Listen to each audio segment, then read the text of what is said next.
ಎಲ್ರಿಗೂ ನಮಸ್ಕಾರ. ಇವತ್ತಿನ ದಿನ ನಾವು ಸತು ಅಧಿಕವಾಗಿರುವ ಆಹಾರಗಳ ಬಗ್ಗೆ ತಿಳಿಯೋಣ. ಜಿಂಕ್. ಈ ಜಿಂಕ್ ಅಂದ್ರೇನು, ಅದರ ಯೂಸಸ್ ಏನು ಅಂತಕ್ಕಂಥದ್ರ ಬಗ್ಗೆ ಇವತ್ತಿನ ದಿನ ನೋಡೋಣ. ಮೊದಲಿಗೆ ಜಿಂಕ್ ಅಂದರೆ ಸತುವು ಪೌಷ್ಟಿಕಾಂಶದ ಸಂಕೀರ್ಣ ಜಾಲದಲ್ಲಿ ನಿರ್ಣಾಯಕ ಅಂಶವಾಗಿದ್ದು ದೇಹದ ಅನೇಕ ಪ್ರಕ್ರಿಯೆಗಳಿಗೆ ಅವಶ್ಯಕವಾಗಿ ಬೇಕಾಗಿದೆ. ಹಾಗಾದರೆ ಸತುವಿನ ಪ್ರಯೋಜನಗಳೇನು? ರೋಗ ನಿರೋಧಕ ಶಕ್ತಿಯನ್ನು ಹೆಚ್ಚಿಸುತ್ತದೆ. ನಾವು ಕರೆಕ್ಟಾಗಿ ನಾವು ಜಿಂಕನ್ನು ನಮ್ಮ ಡೈಲಿ ಫುಡ್ಡಲ್ಲಿ ನಾವು ಇನ್ವಾಲ್ವ್ ಮಾಡ್ಕೊಂಡ್ರೆ ಇದರಿಂದ ನಮಗೆ ತುಂಬಾ ಪ್ರಯೋಜನಗಳಿವೆ. ಹಾಗೂ ಫುಡ್ಡನ್ನು ಕೂಡ ಬ್ಯಾಲೆನ್ಸ್ಡ್ ಮಾಡ್ಬೋದು. ರೋಗ ನಿರೋಧಕ ಶಕ್ತಿಯನ್ನು ಹೆಚ್ಚಿಸುತ್ತದೆ. ಗಾಯ ಗುಣವಾಗುವುದನ್ನು ಉತ್ತೇಜಿಸುತ್ತದೆ. ಬೆಳವಣಿಗೆ ಮತ್ತು ಅಭಿವೃದ್ಧಿಯನ್ನು ಬೆಂಬಲಿಸುತ್ತದೆ. ಚರ್ಮದ ಆರೋಗ್ಯವನ್ನು ಕಾಪಾಡಿಕೊಳ್ಳಲು ಜಿಂಕ್ ಸಹಾಯ ಮಾಡುತ್ತದೆ. ಜೀರ್ಣಕ್ರಿಯೆಗೆ ಇದು ಕೂಡ ಹೆಲ್ಪ್ ಮಾಡುತ್ತೆ. ಜಿಂಕ್ ಹಾರ್ಮೋನ್ ಉತ್ಪಾದನೆಯನ್ನು ನಿಯಂತ್ರಿಸಲು ಮತ್ತು ಸಮತೋಲನದಲ್ಲಿ ಇಡಲು ಜಿಂಕ್ ಯಥೇಚ್ಛವಾಗಿ ಹೆಲ್ಪ್ ಮಾಡುತ್ತೆ.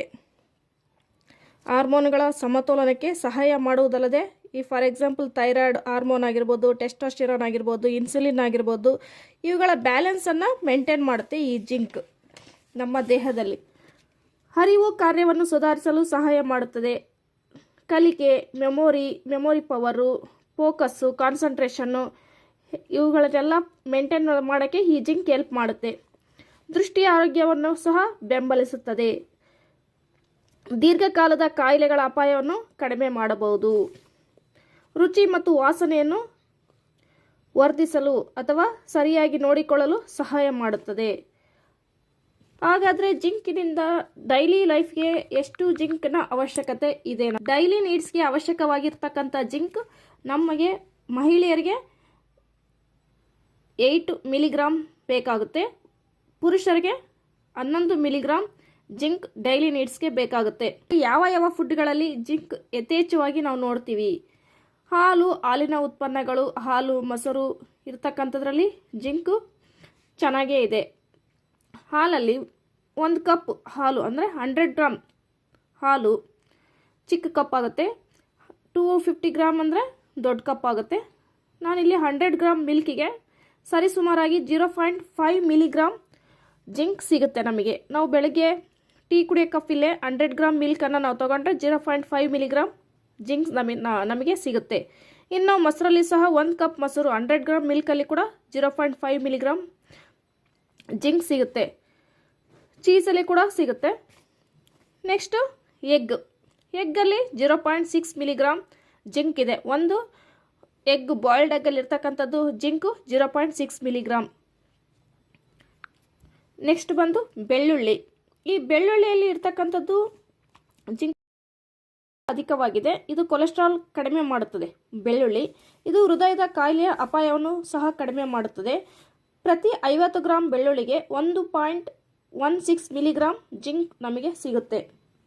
ನೆಕ್ಸ್ಟು ಬಟಾಣಿ. ಹಸಿರು ಬಟಾಣಿಗಳಲ್ಲಿ ಸುಮಾರು 1.2 ಮಿಲಿಗ್ರಾಮ್ ಜಿಂಕ್ ಸಿಗುತ್ತೆ. ಬೀಜಗಳಲ್ಲಿ ಕುಂಬಳಕಾಯಿ ಬೀಜ 100 ಗ್ರಾಮ್ಗೆ 10.3 ಮಿಲಿಗ್ರಾಮ್ ಅಂದರೆ 10 ಗ್ರಾಮಿಗೆ 1 ಮಿಲಿಗ್ರಾಮ್ ಸಿಗುತ್ತೆ. 1.1 ಸಮಥಿಂಗ್ ಮಿಲಿಗ್ರಾಮ್ ಸಿಗುತ್ತೆ. ಎಳ್ಳು 7ರಿಂದ 10 ಮಿಲಿಗ್ರಾಮ್, 7ರಿಂದ 10 ಮಿಲಿಗ್ರಾಮ್ ಜಿಂಕ್ ಸಿಗುತ್ತೆ. ಕಲ್ಲಂಗಡಿ ಬೀಜಗಳು 10 ಮಿಲಿಗ್ರಾಮ್ ಸಿಗುತ್ತೆ. ಗೋಡಂಬಿ 5ರಿಂದ 6 ಮಿಲಿಗ್ರಾಮ್ ಫಾರ್ 100 ಗ್ರಾಮ್ಗೆ ಹೇಳ್ತಾ ಇರೋದು ನಾನು, ಜಿಂಕ್ ಸಿಗುತ್ತೆ. ಇನ್ನು ಪೀನಟ್ಸ್, ಕಡಲೆಕಾಯಿ, ಬಡವರ ಬಾದಾಮಿ ಎಂದೇ ಪ್ರಸಿದ್ಧಿಯಾಗಿರ್ತಕ್ಕಂಥ ಕಡಲೆಕಾಳಲ್ಲಿ 3.27 ಮಿಲಿಗ್ರಾಮ್ ಜಿಂಕ್ ಸಿಗುತ್ತೆ ನಮಗೆ. ಕಾಳುಗಳು, ಬೇಯಿಸಿದ ಕಾಳುಗಳಲ್ಲಿ 1 ಕಪ್ 2.5 ಮಿಲಿಗ್ರಾಮ್. ಯಾವುದೇ ಕಾಳುಗಳನ್ನು ತಗೊಂಡ್ರೆ ಅಪ್ರಾಕ್ಸಿಮೇಟ್ 2ರಿಂದ 3 ಮಿಲಿಗ್ರಾಮ್ ಜಿಂಕ್ ಸಿಗುತ್ತೆ ನಮಗೆ. ಇನ್ನು ಬಾದಾಮಿ, ಗೋಡಂಬಿ, ಚಿಯಾ ಸೀಡ್ಸು, ವಾಟರ್ ಮೆಲನ್ನು ಅದರಲ್ಲಿ ಅಪ್ರಾಕ್ಸಿಮೇಟ್ ಆಗಿ 4ರಿಂದ 6 ಮಿಲಿಗ್ರಾಮ್ ಜಿಂಕ್ ಸಿಗುತ್ತೆ ನಮಗೆ. 4 to 6 ಮಿಲಿಗ್ರಾಮ್ ಜಿಂಕ್ ಸಿಗುತ್ತೆ. ಬಾದಾಮಿ, ಗೋಡಂಬಿ, ಚಿಯಾ ಸೀಡ್ಸು, ಸನ್ಫ್ಲವರು, ವಾಟರ್ ಮೆಲನ್ನು ಅಂದರೆ ಜಿಂಕ್ ನಮಗೆ ಬೇಕಾಗಿರ್ತಕ್ಕಂಥ ಡಯಟ್ ಬ್ಯಾಲೆನ್ಸ್ಡ್ ಫುಡ್ಡಲ್ಲಿ ಅತಿ ಮುಖ್ಯವಾಗಿ ಬೇಕಾಗಿರ್ತಕ್ಕಂಥ ಒಂದು ಉಪಯುಕ್ತವಾದ ಅಂಶ ಅಂತಲೇ ಹೇಳ್ಬೋದು. ಸರಿಯಾದ ಪ್ರಮಾಣದಲ್ಲಿ ಸರಿಯಾದ ರೀತಿಯಲ್ಲಿ ಜಿಂಕನ್ನು ನಾವು ಸೇವನೆ ಮಾಡಬೇಕು.